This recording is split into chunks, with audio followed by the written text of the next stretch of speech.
Pharrell has listed his Beverly Hills mansion for $17 million gosh darn dollars. This man lives in a community college. This man lives in the goddamn University of Derby. Yes, this is r/RareInsults, a collection of rare and interesting and different insults. Not just your usual, you're a dickhead, you are a bellend, I don't like you.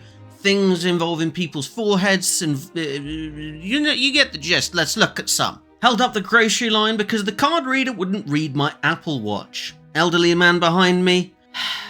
Let's move this along, future boy. Future boy, I like it. You know all those tech people that have the watch and they have sunglasses and they've got Elon Musk's stupid brain chip, whatever it is. They've got all of the technology in the world and then none of it works because it's all rubbish. Why do you need a watch? I was going to buy an Apple Watch the other day because I thought, you know what, I need an Apple Watch. And then I realised I don't want a watch telling me I'm fat and I don't move far enough. And I don't need a watch to pay for things because I have a card and I have a phone. The phone is silly enough, but it's at least convenient because I've got the damn thing with me, because you never know when I'll need a calculator or to find out when carrots were invented.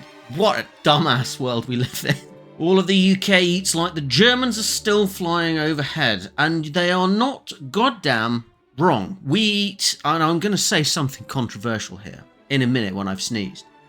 I don't like beans on toast. I think it's an abomination. I think it's combining toast, which is beautiful, and beans, which can be lovely, and covering the toast in wet beans, therefore rendering it soggy and entirely pointless that you toasted it anyway.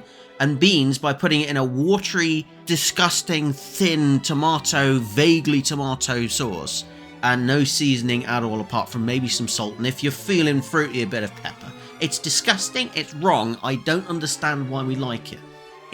The most exciting thing that I think Britain has invented, and they didn't really invent it, is the Bombay Bad Boy pot noodle. And I'm not entirely sure if that's racist nowadays, because it just seems like it is. It seems like it should be. Yeah, I don't like British food. Although, no, to be fair, Yorkshire puddings are great, gravy is great, and you can dislike this video all you fucking want, I don't care. Get hard, stay hard, oh no, that's an advert. Woman moment. I prefer to just call them wom. Don't want men to be associated with them. My man running on Incel Core i9. Incel Core i9, that's a wonderful way of describing these people who just, I think, live on the internet and get all of their information from AI written Ask Reddit stories where the woman is bad and the man is good. And that is how they think life works. Incel Core i9, I like that. What's really fucked up but we are pretty much okay with? The garbage pile the size of France floating around in the ocean. That's just France. Not wrong. I went to Paris once, and there's a reason there's a syndrome named after it, because that place is an absolute tip.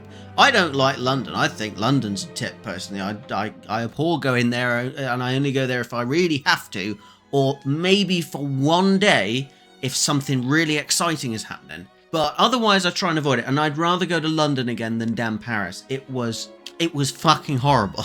Once in the 4th grade, this guy got a 2% on his math quiz, so everyone called him Milk for the rest of the year. Fuck yeah. How do you get 2%? There's 50 questions, you got 1 right. 100 questions, you got 2 right. At least that's like more than one damn question. It's more impressive to get 2% than it is 0, because statistically, you've defied the odds. It's just in the wrong direction. Why did this flight attendant tell someone there's a $400 fine if you don't wear a mask? And if you had $400, you would be in first class, so I don't recommend it. Technically true, that's not the subreddit, but technically true, and I appreciate the sass. This must have been a Delta flight, because they're always sassy on Delta flights, and I love it. I live for it. I try and fly Delta whenever I go to the States just because it's funny to watch people ask questions and then get told to fuck off. Don't leave your birth control out. Fuck off, Dad. I can't. Can someone tell me what the point of these damn shoes are? They just look ridiculous. They look really uncomfortable, and you're gonna stub your toe, and it's not gonna protect your toe. Like, isn't that the point of shoes? Is to protect your damn feet? But all you're gonna do is you're just gonna bend your middle toe up like that on a bloody rock or a fucking like sidewalk or a post. of some kind. It just looks like the most poor footwear you could possibly imagine. It looks like it's the walking boot version of it as well. Unless you're working in the desert, it's got to be shit for actually walking. And you're just gonna sweat. It's just a whole. Let's just not go there. The hardest I've ever been owned in my life was when I was 21 in Barnes & Noble and a teenager asked me where the manga section was. I told them, but also said I don't work here. They looked me dead in the eye and said, I know. You just look like someone who would know. And they goddamn weren't wrong.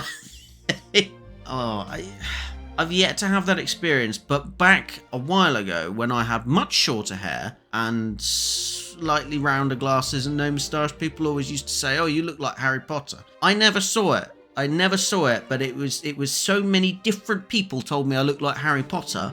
I then dressed as Harry Potter for Halloween one year because I'd spent so long avoiding it. Why not fucking lean into it? And I think we will end on this one because this is a goddamn classic. I have 2 employees that usually leave work at 6 p.m. They're good, but I don't like that their commitment lasts for work hours only.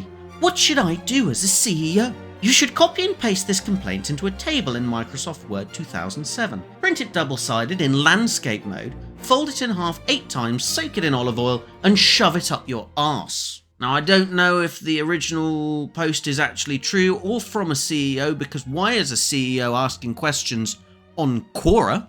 It is possible, however. Stranger things have happened. But the insult is beautiful, gorgeous, glorious, and I absolutely love it. Anyway, that will do it for r/RareInsults. Thank you very much for watching indeed. If you enjoyed the video, smash the ever-loving shit out of the like, subscribe, and the share buttons. Share this video with a friend who needs some more insults in their repertoire, or just would like a British man going slightly bonkers in a Hawaiian shirt looking at the internet. Anyway, thank you very much for watching again, and bye for now.